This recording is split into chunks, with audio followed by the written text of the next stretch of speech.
आरक्षणाच्या मुद्द्यावर राज्यातलं वातावरण काही नेते गढूळ करण्याचा प्रयत्न करत असताना मुख्यमंत्री एकनाथ शिंदे यांनी आपल्या नेतृत्वाचे कसब दाखवून दिले.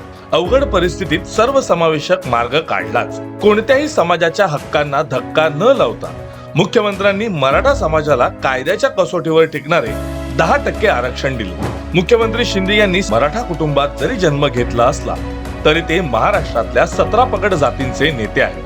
ओबीसी आरक्षणातून मराठा समाजाला आरक्षण देण्याची जोरदार मागणी होत असतानाही त्यांनी न डगमगता ओबीसींच्या हक्कांवर गदा येऊ दिली नाही. त्यांचे हक्क अबाधित ठेवून मराठा समाजाला स्वतंत्रपणे आरक्षण दिले. या भूमिकेतून त्यांची सर्व समाज घटकांना पुढे घेऊन जाण्याची प्रवृत्ती दिसून येते. अनुसूचित जातींसाठी पार्टी, ओबीसींसाठी महाज्योती आणि मराठा समाजासाठी सारथी सारख्या संस्थांना बळ देण्याचं काम त्यांनी केले. यातूनच त्यांनी सामाजिक बांधिलकी जपली आहे. नाव जरी एकनाथ असलं तरी ते आता लोकांचे खऱ्या अर्थाने लोकनाथ बनले आहेत.